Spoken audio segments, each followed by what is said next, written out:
Well, hello, everyone. Welcome back to the podcast. I am your host, Andy Storch. And if you're listening to the Andy Storch Show, this is a show where we can come together to starve our fears, to follow our dreams, and to fulfill our true potential. And sometimes that involves doing wild and crazy things. For instance, I'm doing this episode on Facebook Live with blue paint in my beard because my daughter painted my beard last night when we went to a yoga glow hosted by my friend Alex Queller. Really awesome. And cool to have people joining me. What's up, Michael? What's up, Raghu? Good to see you. And I want to start with a story that will lead into a lesson here. Last summer, we took a family vacation up to Yellowstone and Montana. And one of the last days we were up there, I decided to go for a hike. And my wife stayed back with the kids, and I went out for an early morning hike. It was around 7 a.m. And I was out for a couple hours hiking this beautiful trail along this ridge in this valley in Montana near Chico Hot Springs, where we were staying. And on the way back, before I went out, I should say, the people at the front desk of the hotel we were staying warned me that, hey, there is some definitely some grizzly bear activity. You might want to take this bear spray with you. And so they gave me a can of bear spray. And I had done a lot of hiking and backpacking years back and had not used bear spray, but carried it before. I'd never had to use it before. So I had an idea of what it was for, how to use it. I still asked them for a refresher and they gave it to me. But of course, I always wonder, when you're in the moment, how likely are you to be able to use the spray if a bear is charging at you? But nonetheless, I carried it with me. And I forgot an important rule or lesson when you're out hiking in a bear country, that you need to make noise when you're going around corners so that you don't startle a bear. That's really important.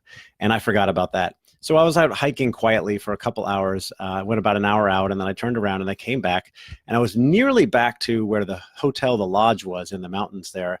And I turned a corner, and as I turned the corner, I looked up on the trail, and there in front of me was a giant grizzly bear. And when I say giant, maybe not the biggest bear ever, but he or she was much larger than I am, right? And it was sitting in the middle of the trail, foraging, eating, whatever it was doing, reading a book. I have no idea, but right in the middle of the trail, not off the trail, not 100 feet away, but right in the trail, about 100 feet in front of me. So pretty close, maybe even less than 100 feet. It felt like 10 feet, but probably more like 100 feet, and pretty close. And the bear looked at me, and I looked at the bear, and we both sort of froze. I mean, really froze, like time stopped as we were looking at each other. And then before I could do anything, think to do anything, or figure out what to do, the bear just bolted, took off up this hill into the woods, because, the bear was as scared of me as I was of it, even though I posed no threat to that bear. Luckily, the bear was wild and was scared of me, didn't associate me with food or anything like that. Hey, Joyce, hey, Brian, hey, Michelle. I sized him up. He sized me up. Exactly. Right, Michael. So it was at that moment after the bear took off that the fear started to really set in, because it took a moment for that fear to hit me. And then I was, really scared. Like I was at a death, facing a deathly situation there, and wondering to myself, would I have been able to take out that bear spray that was attached to my hip and actually use it? You're supposed to point it down in front of where the bear is charging, if a bear is charging at you. And the idea is that, it's like pepper spray. The bear won't like it and will turn around and leave, right? Would I have the mind? Would I be able to do that? And would the bear react the way I would want the bear to react? And I don't know the answer to that question. Thankfully, the bear acted responsibly, I think, and ran away from me, right? But I was frozen with fear. Now, why does this happen? Biologically, scientifically, we have something in our brains called the amygdala. And the amygdala is our fear response mechanism. Essentially, when we're faced with a dangerous situation, the amygdala takes over and decides whether we should either fight, flee, or freeze up. or maybe even do whatever we can to appease the threat that's in front of us, right? That's our decision: fight, flee, freeze, or appease. And in this case, I froze, right? I didn't run the other way. And you're not supposed to run when you see a bear because they might chase you. So I did essentially the right thing. And luckily, the bear decided to run away. But the amygdala took over. And that's really important. We hear sometimes, if you're into personal development or you study science, biology, whatever, you hear about the amygdala being something that causes people to get really angry, and it's true, and it causes a lot of problems for people, and it's true, and I'll tell you why in a moment. But in that moment, it was good for me. It was great that it saved me because I froze up. I didn't keep walking towards the bear and go, "Hey bear, what's going on?" Because the amygdala told me, this is a scary situation, you need to stop. And for thousands of years, all of humanity, the amygdala has saved many people because it flares up in scary situations and takes over your brain. And I heard a quote on this recently that I loved, which was that people that did not use their amygdala properly or did not react properly in scary situations are not your ancestors, right? They didn't survive. They got eaten by a tiger or a bear or killed by someone or whatever it is, right? So the amygdala often saves people's lives. You know when to freeze up or when to run away or even when to fight if you need to. Now, here's the problem. As we have evolved as humans and society has evolved, but our brains have not really evolved at the speed of society. The amygdala does not know the difference between a bear standing on the path in front of you, like it was for me, or an email from your boss, or a comment from your spouse, or something a guy says to you at a bar that somehow threatens your manliness or your ego or whatever it is. Your amygdala actually doesn't know the difference between a real deathly situation and a social threat. And so what happens is that a lot of people, while we think most of the time, we use what's called our frontal cortex in our brain to reason and to use logic and to think about things. When something happens that makes us feel threatened, our amygdala takes over. And that's why when you get that email from someone, a client or a coworker or your boss that you don't like, right? And it has happened to me. It happened to me about 3 weeks ago. Someone sent me an email and asked me about doing a job and basically asked me to lower my rates for seemingly no reason. And I immediately kind of got that trigger angry response, like, well, why? Are you just doing this because you don't respect my time? And I started writing out this angry response, right? This is why we write out those angry responses. We end up sending those angry responses sometimes because our amygdala takes over and logic is out the door. The cortex is off to the side and the amygdala is taken over and we're out the door. It's out the door. And then we end up sending an angry email and that we regret, right? Or angry text message, or saying mean things to our spouse or our friends or other people, or getting in that fight at the bar with someone because they have somehow threatened your ego, even though if you think about it logically, like, who cares? I don't even know them. It doesn't matter, right? But the amygdala takes over and we fight or flee. And so this happens in social situations. It happens all the time. If you're listening to this or you're watching this, you might be thinking like, yeah, I've gotten an email like that recently, or a text message that really bothered me. And I just wanted to write back like, screw you, right? Or maybe you just wanted to run away. Like, I just wanted to run away and hide and I didn't want to deal with the situation. I have been there hundreds of times. So I know all of you have been as well. And it's natural. It's human biology because our brain was developed in a way to keep us alive and help us survive threatening situations. And as I said, we're now in the 21st century. I'm recording this in June of 2019. We don't have many real threats to our lives anymore. I ran into that bear because I took this nice trip into Montana, but on a daily basis, there are not many threats to my life that I need to respond to, right? I mean, every now and then something might happen. A car could go careening off the street or something like that, but it's pretty rare. But yet our brain is almost always on guard for threatening situations. So how do we deal with this? How do we stop the amygdala from taking over? The answer is actually pretty simple, and you've probably heard the advice before, but maybe you didn't listen to it or you dismissed it. And if you've ever been really stressed or angry or upset, and someone said to you, hey, Mike, take a breath. It's going to be okay. That is actually what you need to do. There's science that shows that this will help you. And I've heard other people talk about the importance of this. There are books out about this. There's research behind this. There are different ways to go about it. I think the key is when you see yourself faced with a stressful situation, you have to ask yourself, why is this making me angry? And then stop and take a breath. Actually take 3 deep breaths. If you're listening or you're watching, I want you to take one with me now. Ready? Inhale. Exhale. Doesn't that make you feel better already? It makes me feel better. Things are going to be okay. I like to also connect back to my bigger purpose. Is this really that important, or is it not? Or is it a threat to my purpose?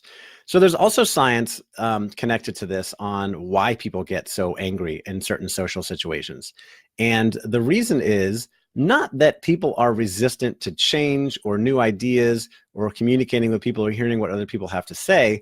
It's that people resist threats to their purpose, and they also resist changes to what they are against. So I'm actually just looking at some notes now that I have from a program I ran recently, and people have things that they're for, their purpose, and they have things that they're against. And threats to those things are what often set people off. And that's when you really need to take a breath and ask yourself, why am I acting this way? What is this threatening for me? So if your boss sends you an email about, they are unhappy with some work you did recently and it gets you really upset or anxious, you might connect it to, well, I really want to get promoted because I want to do well here. I want to be successful in my career. And you could even ask yourself, why is that? And be honest with yourself about why is it? Is it because you just want to make more money so you can build a bigger house or buy a nicer car or have a nicer life with your family? Is it because you're trying to prove something to your family and to your peers and you want more admiration? Is it because you want to learn something new or get as far as some other people are in an organization? There could be many reasons, right?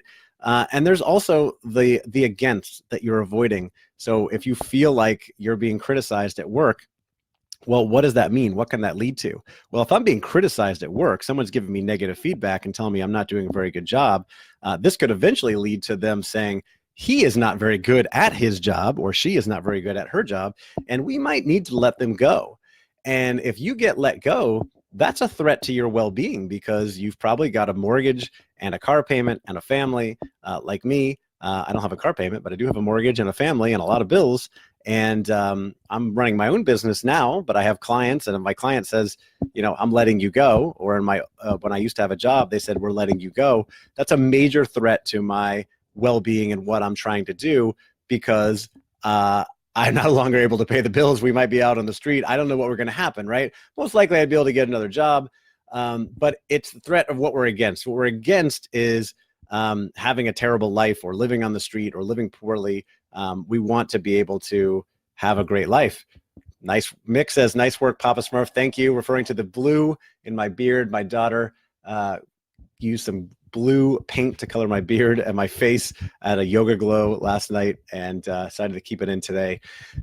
So we have threats when we get stressed, anxious, angry. A lot of this is fear that our purpose is being threatened, or what we're against is sort of being, coming to light, that we might lose our job, or we might lose a loved one, we might lose a friend. I get really anxious about social situations because I don't like rejection. I really love people. And if I think that a friend doesn't like me for some reason, that's what makes me anxious or stressed.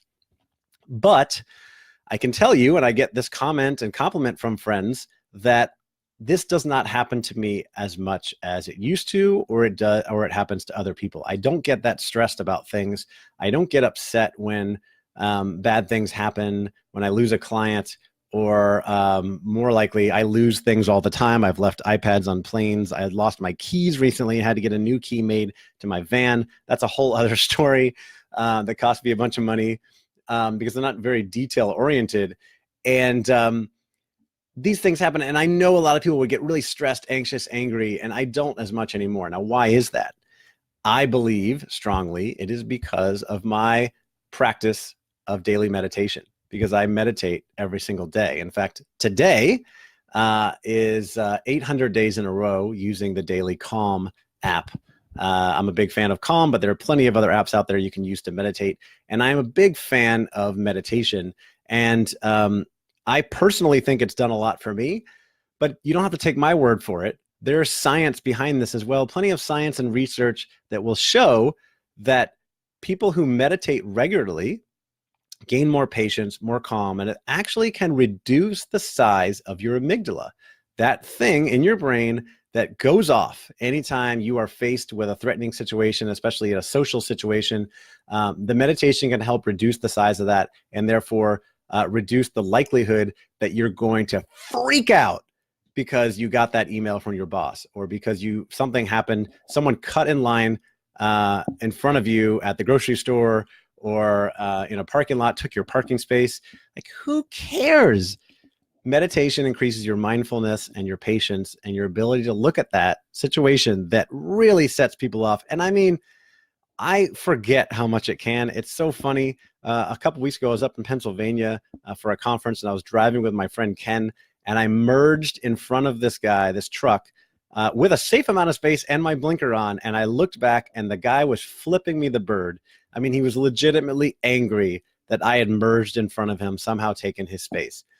And like, I can't even comprehend that level of anger over such an inconsequential thing that, doesn't even affect his life.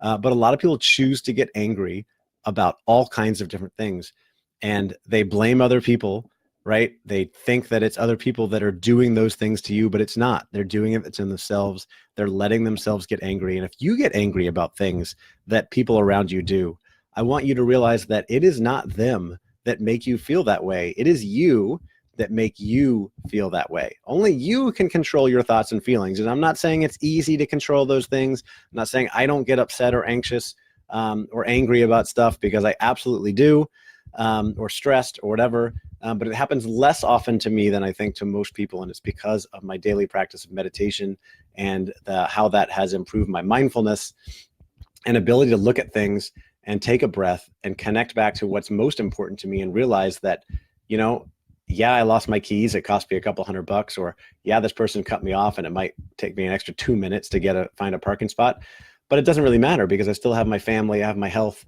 Life is good. Life is really good. And I'm not going to let those people make me angry. Now, again, things are going to happen. They're going to come up. And so my tips for you, if you want to live a happier, healthier life, and you want to avoid these types of situations, is practice daily meditation. Step one. If you're not used to it, you haven't done it before, find an app that provides guided meditation. Again, I'm a fan of the Calm app. However, there are many others out there. A lot of people love Breathe, or Headspace, or Insight Timer. 10% Happier. By the way, 10% Happier is a great book if you're cynical about meditation, by Dan Harris. Fantastic book about his research into meditation and mindfulness and enlightenment, and from someone who's dealt with a lot of stress and anxiety, right? So regular meditation can really help you with dealing with stressful situations. And for you, it may not be strict meditation. Maybe if you're very religious Christian, that you might start every morning with some silent prayer, or just some silent breathing, any type of breathing exercises. I know Tony Robbins is a big fan of doing some deep breathing every morning, and a lot of people do that as well. Any and all of this will help you if you do it on a regular basis.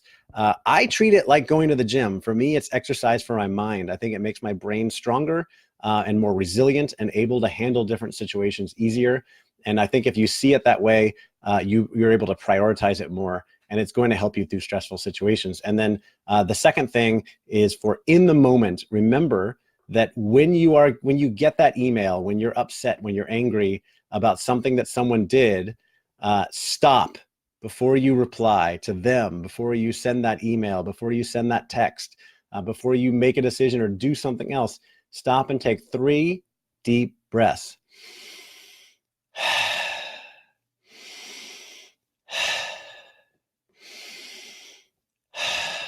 3 deep breaths, and then think about, how is this threatening what you're for?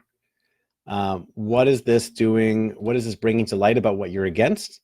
Is this really that important in the grand scheme of things? And if you need help, seek counsel, ask friends for help with the situation. Don't be afraid to ask for help, to be vulnerable and say, hey, I'm really stressed about this. What do I do? I find the more and more I do that, the more help I get and the less stressed I am. So that is my advice for you today. I'm a big fan of daily meditation to keep me more mindful, more calm, more patient. I think it can do the same for you, especially if you deal with any type of anxiety or regular stress. All of this is fear, by the way. It's all fear in different ways. It's your amygdala acting up. You're afraid of certain things happening to you or for you, whatever it is. And daily meditation can absolutely help with that. I'm going to be talking more about that in the future because it has helped me greatly. As of today, 800 days in a row using Daily Calm, over 1,300 sessions using Calm. Meditation has been very helpful for me. I know it can be for you, but it could also be silent prayer, devotions, just breathing, whatever it is. Take some time to take some breaths, take a walk outside without a device and just look around and breathe some fresh air. And when you're faced with that tough moment, take a couple breaths. I promise you it will be helpful. And if it is, or if it isn't, let me know what you think. Send me your feedback. Thank you so much for listening. You guys are awesome. I'm so grateful for all of you. And I hope that you take a deep breath and you have a fantastic weekend. Cheers.